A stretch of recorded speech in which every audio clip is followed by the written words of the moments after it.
அஸ்ஸலாமு அலைக்கும். Hi all, welcome to Rifayas diary. இன்றைக்கி ஆலு பராத்தா எப்படி பண்ணுறதுன்னு பார்க்கலாம். ஃபஸ்ட்டு உருளைக்கிழங்கு வேக வச்சுக்கலாம். 3 பெரிய சைஸ் உருளைக்கிழங்கு எடுத்திருக்கேன். அதை நல்லா கழுவிட்டு குக்கரில் வச்சு அது கூட தேவையான அளவு தண்ணி சேர்த்துட்டு 1/2 டீஸ்பூன் உப்பு சேர்த்து வேக வச்சுக்கலாம். உருளைக்கிழங்கு வெந்ததுக்கப்புறம் அதோட தோலெல்லாம் எடுத்துகிட்டு மேஷ் பண்ணி வச்சுக்கணும்.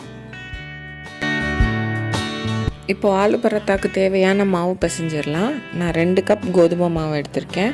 இது கூட தேவையான அளவு உப்பு, 1 டேபிள் ஸ்பூன் எண்ணெய் சேர்த்து நல்லா மிக்ஸ் பண்ணிவிட்டு கொஞ்சம் கொஞ்சமாக தண்ணி சேர்த்து சாஃப்டான டோவாக பிணைஞ்சிக்கலாம்.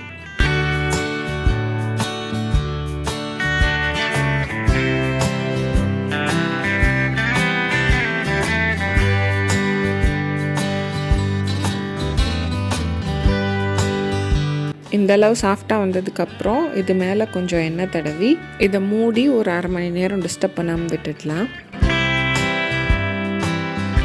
ஒரு கடாயில் 1 டேபிள் ஸ்பூன் எண்ணெய் சேர்த்துட்டு எண்ணெய் நல்லா சூடானதும் பொடியாக கட் பண்ணி வச்சுருக்க ஒரு பெரிய வெங்காயம் சேர்த்து அதை நல்லா வதக்கணும்.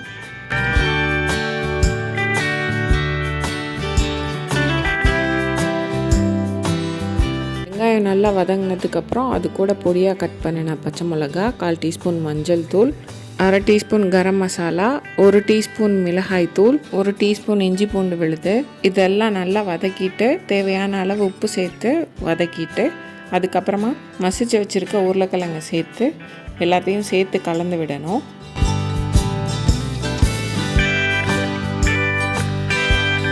உருளைக்கிழங்கும் அந்த மசாலாவும் நல்லா மிக்ஸ் ஆனதுக்கப்புறம் வெட்டி வச்சுருக்க கொத்தமல்லி கொஞ்சம் சேர்த்துக்கணும். இதையும் நல்லா மிக்ஸ் பண்ணிவிட்டு ஸ்டவ் ஆஃப் பண்ணிவிட்டு ஒரு 1/2 லெமன் ஜூஸ் புழிஞ்சு விட்டுட்டு அதையும் நல்லா மிக்ஸ் பண்ணிக்கணும். இப்போது பரோட்டாக்கு உள்ளே வைக்கிற ஸ்டஃபிங் ரெடி ஆகிடுச்சு. இதை சின்ன சின்ன பால்ஸாக எடுத்து வச்சுக்கலாம். இப்போது நம்ம பிணைஞ்சு வச்சுருக்க மாவுலேருந்து ஒரு சின்ன உருண்டை எடுத்து அது மேலேயும் கீழேயும் மாவு டஸ்ட் பண்ணிவிட்டு சின்னதாக பரத்திக்கலாம். சின்னதாக விரித்ததுக்கப்புறம் நம்ம செஞ்சு வச்சுருக்க உருளைக்கிழங்கு ஸ்டஃபிங்லேருந்து கொஞ்சம் எடுத்து வச்சு சுற்றி இருக்க எல்லா மாவையும் சேர்த்துட்டு எக்ஸஸாக கொஞ்சம் வர்ற மாவை எடுத்துடணும். அது இருந்ததுன்னா மாவு மட்டும் ஜாஸ்தியாக இருக்க மாதிரி இருக்கும், உள்ளே இருக்க ஸ்டஃபிங் கம்மியாக இருக்க மாதிரி இருக்கும். நீட்டாக பரத்துறதுக்கு வராது, அதனால் அதை எடுத்துடணும். மேலே ஒரு அழுத்திட்டு கொஞ்சம் மாவு டஸ்ட் பண்ணிவிட்டு ரொம்ப அழுத்தாமல் கொஞ்சம் மெதுவாக விரிச்சுக்கணும்.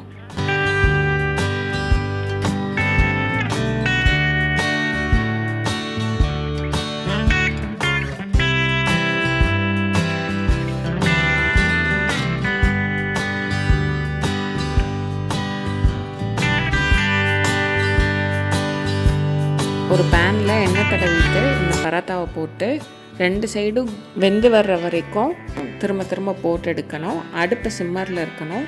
அப்போ தான் உள்ளே உள்ள ஸ்டஃபிங்ஸும் சேர்த்து வேகிறதுக்கு கரெக்டாக இருக்கும்.